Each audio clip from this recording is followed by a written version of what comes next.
Chestnuts roasting on an open fire. Me and RoboCam thought we'd start the day off with a little serenade for the school.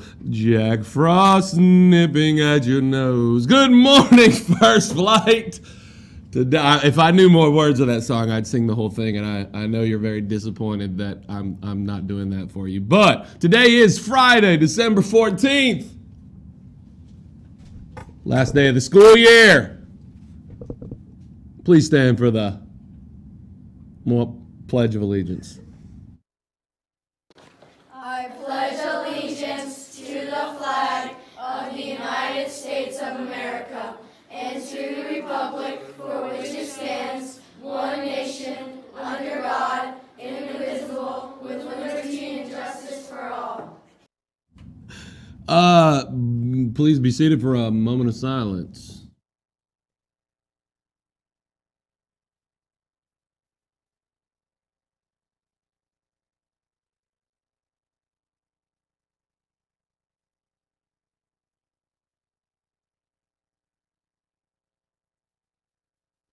All right, what are we going to eat today? Well, the possibilities are endless, but if you're going to eat our cafeteria food, here are your choices. Fresh Southwest salad with flatbread or a chicken fillet on a bun, spaghetti with beef sauce and a roll, my personal favorite, and also, small little known fact, Mr. Dixon's as well, buffalo chicken wings with a roll, or the PBJ bento box, always, always, always a treat. Today's announcements are very few and slim, but the one thing we do want to do before we get our day kicked off is celebrate all the teachers who have birthdays over the Christmas break. I am married to a woman whose birthday is the day after Christmas, and I know that it's not a great time of the year for birthdays. So please make sure you give these teachers a little bit of extra special attention today because they don't get attention on their birthday because everybody's worried about Christmas. So the teachers who will be celebrating over the break include Miss Corinne McLean, Mrs. Holly Gibbons, our new counselor Jesse Brown, esteemed athletic director and gym teacher Meredith Harris, everyone's two favorite math teachers, Miss Mary Ann Lowe and Maria Wise. So if you see any of those teachers out there today, make sure that you give them an extra special happy, happy, happy, happy birthday. And if I had my happy birthday sign around,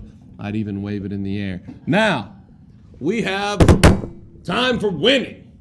We have our special guest, RoboCam. You've been replaced, RoboCam. We have our special guest, everyone's, fourth, fifth, sixth favorite social studies teacher. Not even favorite in this county. I mean, it's I'm like 12th on the list somewhere. Mr. Barron, who has shown up specifically just to announce some winners. So, Mr. Barron, take it away, buddy. All right, so we did a big push this week for you guys to buy as many yearbooks as you can, and you came through. We've sold, since the beginning of this year, we have sold over $2,500 worth of yearbooks, and that was all from you guys. And we're not done. Can I have a loan? Later. Not in front of the kids. So, we are looking to get a yearbook to every single student. That's what yearbook is about, is so that you guys will be able to remember exactly how stupid your friends' faces looked when they were 14 years old. They change. This did not always look this way. This level of perfection used to look pretty jacked up. And my friends remember because they bought a yearbook. You're gonna want to be able to do that. Years from now, you're gonna want to be able to turn to this guy and be like, hey, remember that thing on your head? And they'll be like, I had that removed. But we're here to give away a yearbook. Enough messing around. I have drawn an order form this morning for a free name stamp on a yearbook. These are the people who ordered a yearbook just this week. So the one I have drawn this morning, 8th grader, from Miss Adams' class, Olivia Roper. You are the winner of our free name stamp. So congratulations That is going to be on your yearbook. So when you get your yearbook at the end of the year, your name is going to be emblazoned right across it. Emblazoned. We are not done selling yearbooks, though. Everybody go to the front office, get an order form, buy a yearbook. All right, now we're gonna pull 2 sword tickets. We are not gonna do grade level sword tickets. We had our box all miscombobulated. So, and I know that's not a word, Miss Vaughn. Discombobulated is the word I meant to say. So we're gonna pull 2 names out of this, and then we're gonna pull a teacher's name after that, and we are gonna have our other winners. Everybody's a winner here at First Flight Middle School. Sophie, come over here and pull a name out of here. Why not? Don't look, don't look! If you pull Sophie Jacoby, we're gonna not. Gives me something. 6th grader, McKenna Kelly, given to her by Mrs. Hanf. McKenna Kelly, you are our first winner. All right, all right. Oh, fine. I was gonna let Mr. Barron pull this one, but don't. You're looking. You're staring at him. You just knocked one to the floor. Just think that one could have won. That would have We'll been. never know who it would have been. Oh, I'll know. All right, and in 7th grade, Mrs. Ogburn has given a ticket to our next winner, Carolyn James. Carolyn James, you need to go down to the front office. You and Mrs. Ogburn are winners. All right, that is weird, fellas. Now, who's going to be our teacher winner? Mr. Barron, I'd let you pull this, but I'm too worried that you're going to be the They're winner. 90% mine. You have so many sword tickets So in many. here Constantly that sorting. I absolutely do not want you to pull this because it will seem very suspicious when you pull your own name. Be oddly suspicious when you pull Bryson. Is there one in here for There me? is no tickets in there. That's hurtful. That's hurtful. All right. I have not looked at these tickets, folks. I don't know who they are. I just saw him look at them.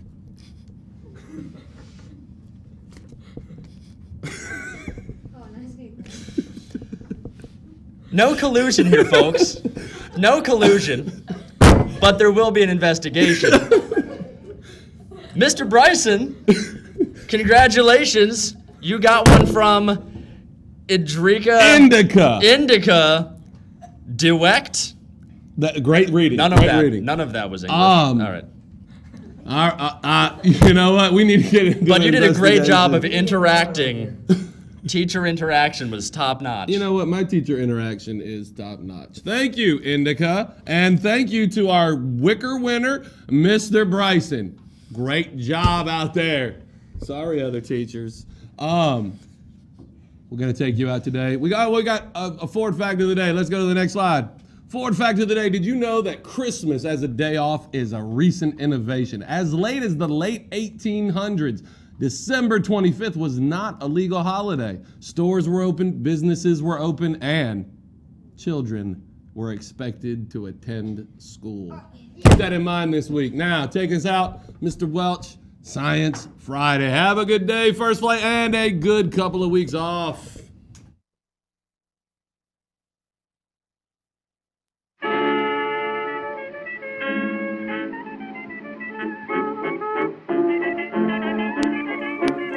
Good morning, First Flight Middle School. Here we are, our last Science Friday before Christmas. I hope you all have been good because you know in 4 nights, Santa Claus comes. And I know there's some of you out there saying, oh, Santa Claus isn't real anymore. But that's what this Science Friday is about. I have scientific proof that Santa Claus exists. So we're going to watch a video, and then we're also going to see some actual footage of Santa and his sleigh. So without further ado, here we go. Santa has to hit 132 million homes worldwide on Christmas. With 31 hours of night, Santa must stop at 1,178 homes every second. It's a fraction of a millisecond to climb down the chimney, fill the stockings, eat the cookies, and climb back up. Sound impossible? Not for Santa, because he's a master of science. In order to cover his 175 million mile journey on Christmas Eve, Santa would need to travel 7,800 times the speed of sound. But that's deadly, so Santa probably creates rips in time and space. This would give him literally months to deliver presents. while only a few minutes would seem to pass here on Earth. Good thing we leave out cookies for this long journey. Assuming every good kid gets a toy weighing 2 pounds, Santa's sleigh would weigh over 660 million pounds, heavier than 1,400 Statues of Liberty.